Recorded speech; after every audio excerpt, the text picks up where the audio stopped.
British వారిని భారత్ నుంచి వెళ్ళగొట్టింది గాంధీ కాదు, సుభాష్ చంద్రబోస్. ఆశ్చర్యంగా ఉందా? చూద్దాం.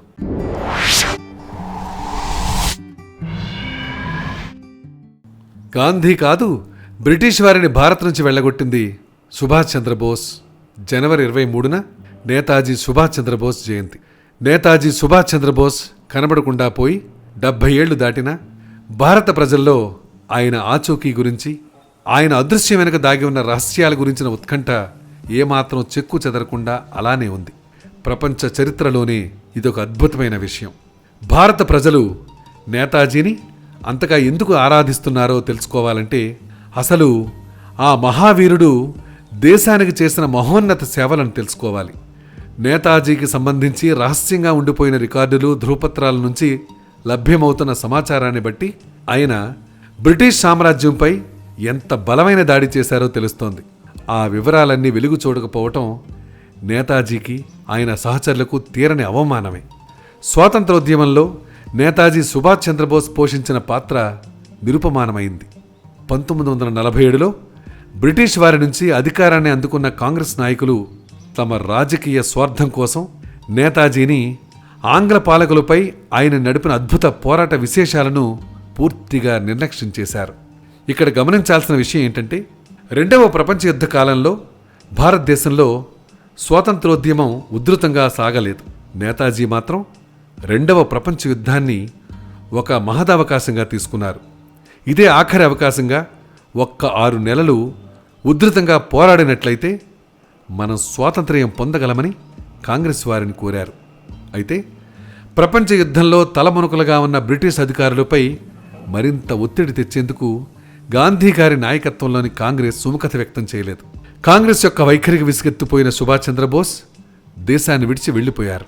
ఆయన ఉద్దేశ్యం వివిధ దేశాల్లో బ్రిటిష్ వారి తరపున పోరాడుతున్న భారతీయ సైనికులను సమీకరించి వారితో బ్రిటిష్ వారిపై యుద్ధం చేయటం. అలా సమీకరించిన భారతీయ సైనికులతో ఆయన ఆజాద్ హింద్ ఫౌజ్ స్థాపించారు. ఆజాద్ హింద్ ఫౌజ్ నిర్మాణంలో నేతాజీ ఎన్నో ఒడిదుడుకులను ఎదుర్కొన్నారు. బ్రిటిష్ వారితో పోరాడడానికి సమర్థ సైనిక గణాన్ని తయారు చేశారు. ఒక పక్క బ్రిటిష్ సైన్యంతో తలపడ్డానికి ఆజాద్ హింద్ ఫౌజ్ సిద్ధమవుతున్న తరుణంలోనే గాంధీజీ 1942లో క్విట్ ఇండియా ఉద్యమానికి పిలుపునిచ్చారు. నిజానికి ఇలాంటి ఉద్యమం కోసం 1939లోనే నేతాజీ పట్టుబట్టారు. నిజానికి గాంధీ గారి క్విట్ ఇండియా ఉద్యమం ఎంతో అవసరమైందే అయినప్పటికీ మొదలుపెట్టిన 3 వారాల్లోనే ఆ ఉద్యమం అణగారిపోయింది. ఆ తర్వాత కొన్ని నెలలకి దాని ఊసే అంతా మర్చిపోయారు. భారత స్వాతంత్రోద్యమంలో గాంధీజీ అద్భుతాలే చేశారు. నిజానికి క్విట్ ఇండియా ఉద్యమం పలు ప్రాంతాల్లో వ్యాపించాల్సి ఉంది. మరి ఏం జరిగింది? దీనికి సంబంధించి బాబాసాహెబ్ అంబేద్కర్ తర్కాన్ని విందాం.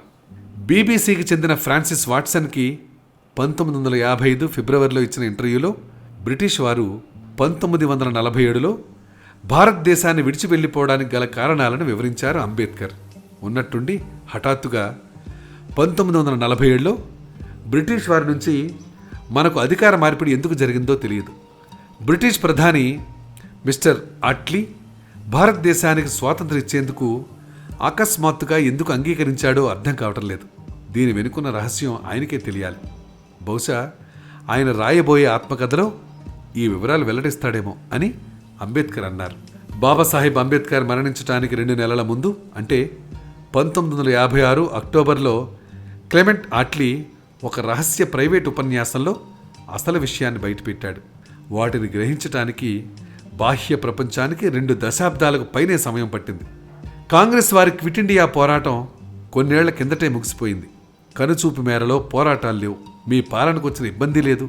మరి ఏదో ఉపద్రవం ముంచుకొస్తున్నట్టు మీరెందుకు భారతదేశాన్ని వదిలి వెళ్ళిపోతున్నారు? ఇంత హడావిడిగా దేశానికి స్వాతంత్రం ఇచ్చేయడానికి కారణం ఏమిటి అని అడిగితే 1947 నాటి బ్రిటిష్ ప్రధాని ఆట్లీ అనంతర కాలంలో ఇచ్చిన జవాబిది. అతి ముఖ్య కారణం ఆజాద్ హింద్ ఫౌజ్ ప్రభావం. మరి గాంధీ ప్రభావం ఏమీ లేదా అన్న ప్రశ్నకు ఆయన తడుముకోకుండా చాలా తక్కువ అని బదులిచ్చాడు. సర్ ఆట్లీ వెల్లడించిన వివరాలు అంబేద్కర్కి ఆశ్చర్యం కలిగించలేదు. ఇది ఆయన ముందే ఊహించారు. బీబీసీకి ఇచ్చిన ఇంటర్వ్యూలో ఆయన మాట్లాడుతూ భారతదేశానికి స్వాతంత్రం ఇవ్వడానికి లేబర్ పార్టీ నిర్ణయం తీసుకోవడానికి దారితీసిన పరిస్థితులు 2 ఉన్నాయని అన్నారు. అంబేద్కర్ ఇంకా ఇలా అంటారు: దేశంలో ఏం జరిగినా దేశంలోని నాయకులు ఎన్ని ఆందోళనలకు పిలుపునిచ్చినా సరే భారతదేశ సైన్యం మాత్రం తమ పట్ల విధేయతతోనే ఉంటుందని బ్రిటిష్ వారు గట్టి నమ్మకంతో ఉన్నారు. మనకి ఎంతోమంది మహానుభావుల త్యాగం ఈరోజు మనం అనుభవిస్తున్న ఈ స్వాతంత్ర్యం. మరి ఈ స్వాతంత్ర్యాన్ని కాపాడుకుంటూ వెళ్లాల్సిన బాధ్యత భారతీయ పౌరులుగా మనందరికీ ఉంది. ఇలాంటి ఎన్నో ఆసక్తికరమైన విషయాల్ని మీకు అందించాలని మా తాపత్రయం. వాటికి మీ సహాయ సహకారం కూడా కావాలి. అది ఎలా అంటే మా ఛానల్ని మీరు సబ్స్క్రైబ్ చేసుకోవాలి. దాంతోపాటు మీ చక్కటి సలహాల్ని, అమూల్యమైన అభిప్రాయాల్ని తెలియచేయాలి. చేస్తారు కదా?